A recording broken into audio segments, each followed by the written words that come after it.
told me to tell you to go gather up some of the other nations, and I'm going to lure the enemy into your hands and watch what God could do. But basically, Barak, who is a great warrior, he was like, well, Deborah, if you ain't going, I ain't going. So she was like, well, if I go, just know that you will not get the glory for defeating the enemy. It's going to go to a woman. So basically, it was also because of his fainting heart, because he was kind of scared. He was looking at the battle as if they wasn't going to be able to win. So basically, Deborah had the trust in God to know that God was going to see Israel through. And I just wanted to talk about that. First of all, Deborah was courageous. She wasn't scared, and she believed and trusted in God fully. She was very respected, and she was a warrior, so she was on the battlefield also. She was a wife, which meant she had to take care of a household as well as being a judge and being a prophetess. Her name, Deborah, means bee. And when I think of the word bee, I think of the insect. And what does that insect do? That insect stings you, and that insect makes honey. And when I looked in the concordance for honey, it was a figurative of God's word. So in Psalms 19 and 10, it reads as such. Give me a minute.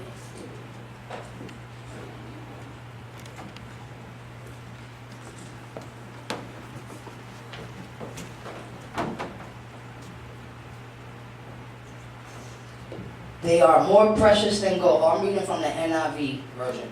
They are more precious than gold, than much pure gold. They are sweeter than honey from the comb. Amen. So basically, she also was wise, and she also used wisdom when it came to God, and we're going to go there. I have All right. Proverbs 24, 13, and 14.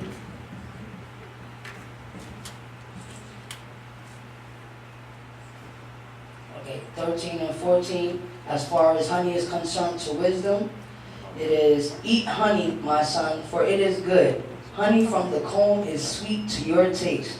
Know also that wisdom is sweet to your soul. If you find it, there is a hope. There is a future hope for you, and your hope will not be cut off.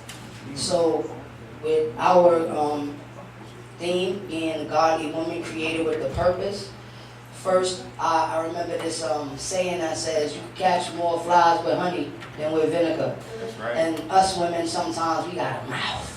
That's right. So, and like I said, we gonna either sting you or we gonna be sweet. That's But right. I just,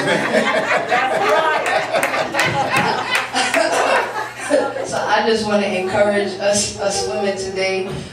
Let us be mindful that the power of life and death is in the tongue, and we have to be very careful on how we talk to not only just people of God, but even to our husbands, to our brothers, to our uncles, to our nephews, to our sons, because words could either build you up or they can break you down. Right. And we don't want to be women who break men down. We want to be women that build them up. Also, women, I encourage you to be courageous. Be on the battlefield for the Lord. Fear not, for God is with thee. All right. There's a song that say, I'm on the battlefield for my Lord, and I promised him that I would Serve him till I die. I'm on the battlefield for my Lord. Amen. So, Amen. and what's that? Oh, now the honey. You know, honey got a sweet taste. And Psalms 38 and 8 says, "Oh, taste and see that the Lord is good." So ladies, be encouraged to know that He is good. He has given us courage. He has equipped us with wisdom to use it. and to utilize it not only for his people, for us and our families, and just be encouraged and stand on the battlefield. Amen. Bless y'all.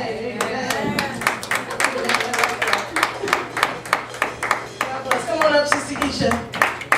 Come on, I like that. We talked about Deborah being the first female judge. She was courageous. She was a warrior. Right. Amen? Amen. Amen. I like that. I like that. Can't sting him or we we just truly thank God for our sister Monique. Talking about Prophetess Deborah, our first judge. Amen. Amen.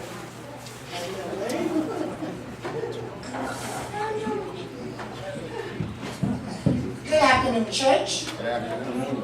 I'm here speaking on our Queen Esther and purpose.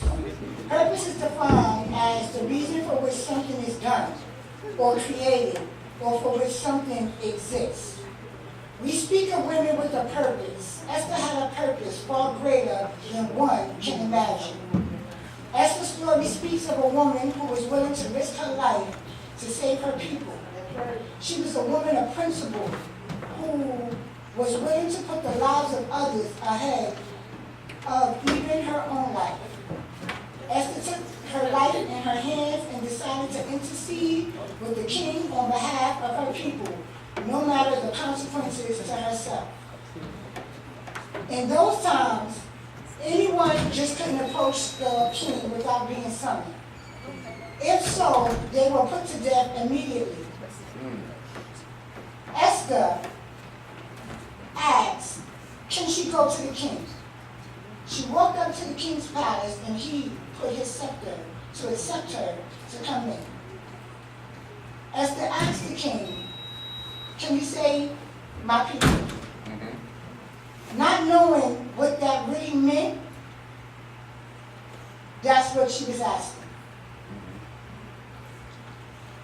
She went back to her people. No, sorry, we'll go back. Before she went to the king, she went to her people and asked her people to fast for her success when she go to ask the king for help. Not only would the king spare her life, he would grant her anything she asks. He would even grant her half of the kingdom. Esther, after Esther was told of the plot of a man named Haman, and Haman was the son of Hamadatha, the Agagite. He was given the ability, the seats, to sit over even some of the highest nobles, and he sat with the king. He sat there with the want to destroy the nation of the Jews. Esther came in with the purpose to save the nation of the Jews. The king became so upset after finding out what the plot of Haman was to hurt the Jews that he set for Haman to be hung himself. In the same day that Haman was hung, King Esther received Haman's entire estate, and she passed that over to her cousin Mordecai. And Mordecai was her cousin who raised her. He raised her after her parents died. He told Esther never to tell anyone who you were and where you came from. Right. Esther was given the advantage to become the queen. And by becoming the queen, she saved her people. Right. After saving her people, the Jews was given the right to assemble and protect themselves from the enemy. She found favor in the eyes of the king. She served her purpose. And that is an outstanding example to me of a woman with a purpose. Right. Amen. God showed me, and he explained to me through this reading of Esther, that he knew women, people, who they were before they were in their mother's womb. Right. And I thank God for putting Esther in this place to serve not only her and her nation, but to serve us women as a whole. That's right. God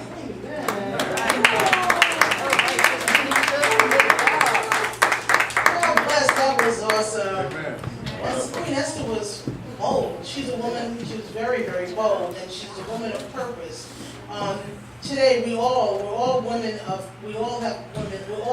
purpose, and we're created with purpose. And I truly thank God for that. I thank God for hearing from Sister Monique on Deborah, and then Sister Keisha came on Queen Esther, who's one of my favorites, because she was one that went before the king and said, if I perish, if I perish. And she wasn't afraid, and I truly thank God for that. So now we're going to go to Sister Ruth, and then we're going to end up with Sister Wanda, and then we'll be in the hands of our Bishop Murphy. Amen. All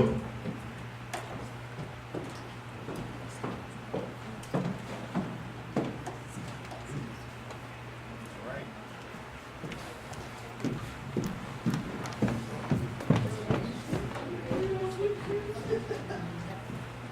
Good afternoon. Good afternoon. So, Good afternoon. good afternoon, Bishop and Pastor, and everyone assembled in the Lord's house. I'm not all the way prepared, but I didn't get to read everything about Ruth, but I have a short and sweet. So first and foremost, my name is Ruth Noemi, but I guess my aunt was trying to say Naomi, but the way she spelled it was not exactly the same way in the Bible. And for a long time, I didn't like my name. I'll be honest with you. A lot of people always ask, teased me when I was young with the Ruth and everything. But reading about Ruth, it's a very inspiring story about everything that Ruth has been through. So I kind of see myself a little bit in Ruth, and so many trials, so many deaths, and losing things could have made Ruth very bitter. She lost her husband, her 2 sons. Naomi and Ruth suffered terrible misfortune through their times in their families, but Naomi was there for Ruth and gave Ruth advice. And in turn, Ruth was very loyal to Naomi, which reminds me of myself. I'm a very loyal person to my friends and my family. Ruth was a foreigner. She listened to the advice of Naomi. In turn, Naomi rewarded Ruth with her unfaltering loyalty. To me, is courage and triumph over misfortune, no matter what you go through, is Ruth's strength in the Bible. Family. The story of Ruth celebrates the family in a way that continues through many generations. Ruth, a childless widow at the beginning of Ruth's story, became the great-grandmother of Israel's great King David. Ruth also, although she lost her husband, she also remarried Boaz. And their story was a great one in the Bible. She although she went through the triumphs in the beginning and lost everything, she found love again. And she's just a person that loves hard. She loves her family. She's a loyal person, a loyal friend. The story of Naomi's family and the way it endured is a universal theme. Even Ruth, a foreigner from the despised Moabites, could move God's plan towards fulfillment. Naomi was a woman. Ruth and Naomi both did not come from the same. Ruth was Moab, and I think Naomi was Israelite. So they were both 2 different,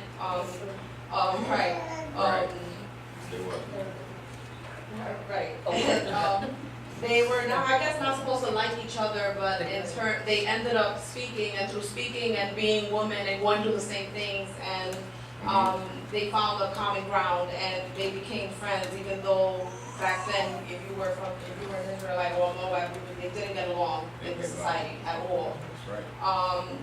That is encouraging also, because as women, women sometimes don't like you.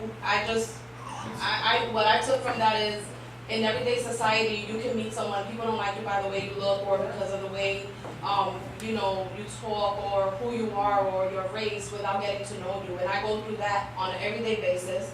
I think as women, we all go through that, and instead of getting to know each other as women, we tend to judge each other and not get to know one another for who we are, not for what you think We are. That's right. And if you get to know someone, especially women, because we're more judgmental towards each other, we all experience a lot of the same situations. We go through a lot of the same things in all of the same ways, but it doesn't necessarily have to be the same situation, but we've all gone through something that we can share, and through the testimonies with each other is how you learn about what womanhood is and being a woman and what your purpose in life is as a woman. That's right. Because we all have a purpose. God put us on this earth to fulfill a goal, and as a woman, if we support each other more, we can do a lot more. I think in the world, if we, instead of tearing each other down, if we build each other up, we can accomplish so much in the world. Women are powerful. Yes, we are. Amen.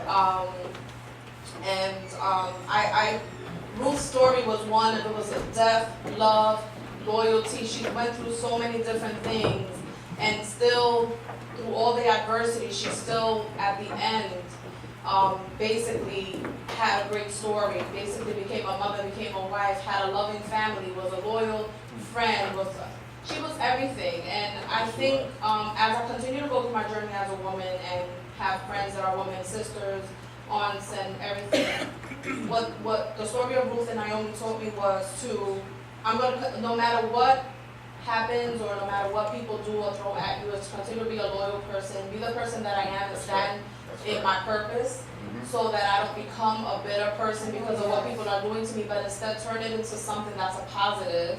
And always, I sometimes am afraid to talk about God to certain people because people are so bitter and so angry about a lot of things. A lot of people don't believe in God, believe it or not, even where I work or when I talk to women, I always encourage them, but always have God. Even my best friend, like when she's going through things, that's how I encourage her. I talk about God, I tell her to pray.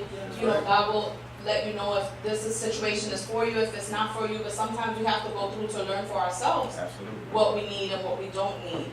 And that I will continue as a woman. My purpose is to continue to be who I am, despite when people try to break me down, is to continue to encourage women or anyone who comes in my path with a positive word that comes from God, and have them hopefully overcome their situation. And I have to keep encouraging myself because God, I'm not gonna lie, people have been trying to break my spirit down. I've been out, I'm going through a work situation, and basically as a woman of purpose and, reflecting on this last 2 weeks where I haven't been feeling that great and I've been out of work, I'm encouraging myself right now to go back in the battlefield where I'm going through, and to stand firm as a woman of purpose and know that God is going to fight those battles, and I'm going to overcome what I need to overcome. I hope you got something out of the message. I'm sorry if I wasn't fully prepared, but that's the story of Ruth. Ruth was a woman that went through all different things, and I can see myself in Ruth, and now I see why my aunt named me Ruth. I guess she prepared me as a newborn child for, I guess, what my life was going to be, and I know I'm going to continue to go through, but I know that there's a purpose for what I go through. Pray my strength in the Lord. That was truly awesome, Sister Ruth, and I truly thank God for her talking about Ruth and the trials and tribulations and a lot of things that she had lost. In life, you do go through a lot, and you lose certain things. I know I've lost a lot of things, but God has replaced them all, and I just truly thank God for all that He has done. Women, we're just doing a wonderful job. I am just so happy. I'm just so grateful to everyone. I'm going to get out your way. Come on, Sister Wanda. Minister Wanda.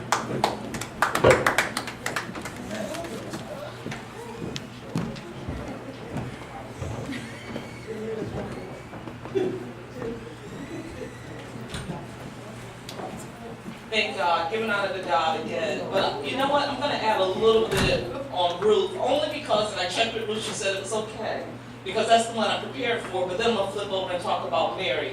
Because the one point that I want to make as being women of God with a purpose is that our names actually mean something. You see, Ruth, her name actually meant that she had the act of seeing, but it also meant that she was a friend of God.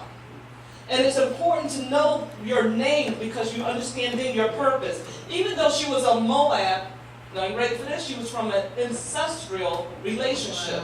She was a descendant of Lot, who had sex with his daughter. She's from that line. And yet God allowed her to be grafted in with the Israelites. Amen. And see, what we get to see there, which is beautiful with the story of Ruth, is that it's an insight. Because see, Jesus is coming to bring what? Both the Jews and the Gentiles together. Yes. And what we see in the book of Ruth is just that, where God allowed the Israelites and the Gentile to not only join together, but become part of the bloodline of Jesus Christ. Because Boaz and Ruth gave birth to Obed, which is the father of Jesse.